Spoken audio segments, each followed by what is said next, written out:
அனைவருக்கும் வணக்கம். எங்கள் திராவிட முன்னேற்ற கழகத்தில் இருக்க முக்கிய பெரும்புள்ளி அண்ணன் துரைமுருகன் அவர்களை பார்த்தீங்கன்னா ஆதவர்ஜன் கடுமையாக விமர்சனம் வைத்திருக்காரு.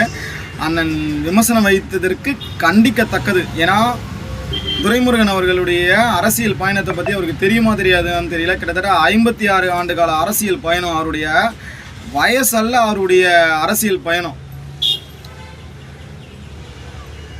ஒரு நாள் ஃபுல்லாக பெரியாரையும் சரி அண்ணாவையும் சரி கலைஞரும் சரி பேச சொன்னால் அந்தளவுக்கு புகழ்ந்து தள்ளுவாங்க.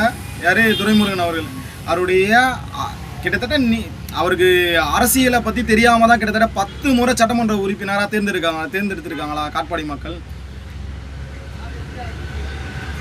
திராவிட முன்னேற்ற கழகம் ஆட்சி எங்கே அமைஞ்சிருமோன்ற பயத்தில் நீங்கள் எங்கேயாவது போயிட்டு மக்களுக்கு என்ன செய்ய போகிறன்றதை நீங்கள் எங்கேயுமே சொல்ல மாட்டீங்க.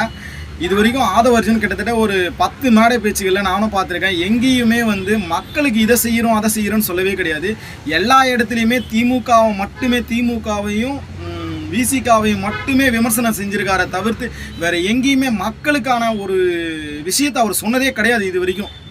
கிட்டத்தட்ட ஒரு 10 எனக்கு தெரிஞ்சு நான் பார்த்த வரைக்கும் ஒரு 10 மேடை பேச்சுகளில் கிட்டத்தட்ட திமுகவையும் விசிகாவையும் மட்டுமே விமர்சனம் செய்கிறாரு. ஆனால் விமர்சனம் அரசியல் கட்சினாலே விமர்சனம் வைக்க தான் செய்யும். அது விமர்சனம் வைக்க வேணாம்லாம் சொல்ல. மக்களுக்கு என்ன செய்ய போகிறன்றதை ஃபஸ்ட்டு நீங்கள் அதை சொல்லிவிட்டு அதுக்கப்புறமா விமர்சனம் வைக்கலாம். ஆனால் விமர்சனம் மட்டுமே வச்சுட்டு இருக்காப்புல இப்போ வரைக்கும். எழுதி கொடுத்துட்டு படிக்கிறாரா என்ன எதுனே தெரிய மாட்டேங்குது. சரி, ஓகே, எதுவாக இருந்தாலும் மக்கள் 2026 அதுக்கான தக்க பதிலடி கண்டிப்பாக கொடுப்பாங்க.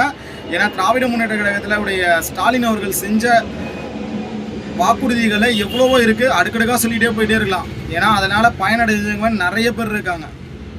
அதனால் திராவிட முன்னேற்ற கழகம் ஆட்சி அமைஞ்சே தீரும்.